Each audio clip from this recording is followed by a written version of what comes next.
ওই ড্রাইভার। আমিও শুনে না শোনার ভান করতে লাগলাম। কিছুক্ষণ পরে পিছন থেকে একজন আমার ব্যাগ ধরে টান দেয়। আমি পিছে ঘুরে দেখি এমপির মেয়ে আমার ব্যাগ ধরে টান দেয়, আর সেখানে তার বন্ধু বান্ধবীরাও উপস্থিত। আজব, ব্যাগ ধরে টানলেন কেন? ওই ড্রাইভারের বাচ্চা, তোকে ডাকতেছি যে শুনিস নাই?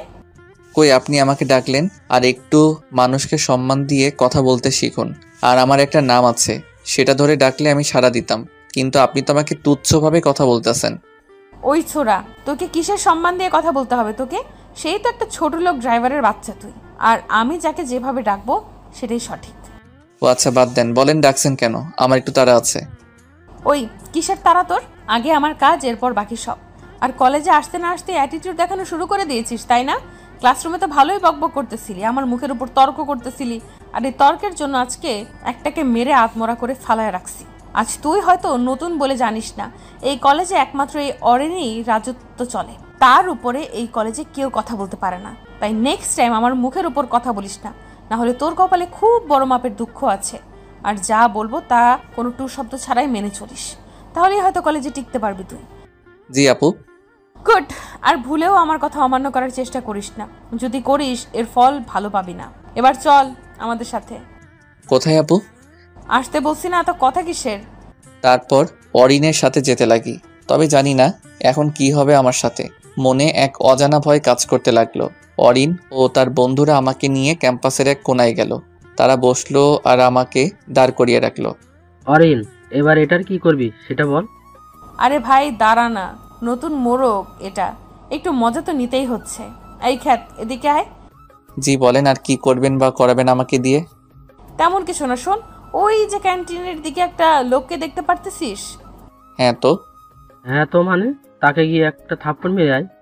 সরি আপু ভাইয়ারা, আমি এটা করতে পারবো না। পারবি না মানে? পারতে হবেই তোকে। এটা সম্ভব না। আমি শুধু শুধু সেই লোকটাকে কেন মারবো? আর তিনি তো আমার আব্বুর বয়সী মনে হচ্ছে। আর আমি আজ পর্যন্ত কোনো মুরব্বির গায়ে হাত উঠাইনি, না মনে হয় সামনে উঠাবো। তাই আমি এই কাজটা করতে পারবো না। তুই যদি কাজটা না করিস তাহলে আমরা আমাদের হাত তোর উপর সাফ করব। এখন চিন্তা কর কোন অপশন নিবি। সরি, আমি মারতে পারবো না। আর আপনারা যেটা বলতেছেন সেটা অন্যায় আর পাওয়ারের মিসইউজ। সো আমি নিজের উপর হাজার কষ্ট সহ্য করতে পারবো, কিন্তু অন্যদের উপর বিনা কারণে বিন্দুমাত্র আঘাত করতে পারবো না। কারণ আমার আব্বু আম্মু এই শিক্ষা আজ পর্যন্ত দেয়নি আমাকে। তাহলে তুই মার খা। বলেই সেখানে থাকা ছেলেগুলো আমার হাত চেপে ধরে আর একটা একটা করে আমাকে মারতে লাগে। আর আমিও কোনো মতে কষ্ট করে সহ্য করে নিলাম। অরিনও সকলে আমাকে ইচ্ছে মতো মারলো। আর অরিন তো বেশ মজাই পেল আমাকে মেরে। আর সকলের মার দেখতে পেয়ে সে আরো বেশি খুশি হয়। আমি দেখলাম ক্যাম্পাসের সকলেই আমার দিকে তাকিয়ে আছে, কিন্তু কেউ এগিয়ে আসলো না। কারণ এগিয়ে আসলেই এই বড়লোকের অহংকারী ছেলে মেয়েগুলো তাদের উপরও অত্যাচার করবে। কিরে, এখন কেমন লাগতেছে তোর? কথাটা শুনলে তুই বেঁচে যেতি, কিন্তু আমি আগেই বলেছিলাম যে আমার কথা শুনবে না তাকে আমি অনেক কষ্ট দিয়েই ছাড়বো, আর সহজেই কলেজে টিকতে দিব না। যা, আজকের মতো তোর জন্য থেরাপি এইটুকুই, কাল না হয় আবার দিব। এই চল তোরা, আজকের জন্য এইটুকুই থাক, কাল আবার দিব। তারা সকলে আমাকে সেই জায়গায় রেখে চলে যায়।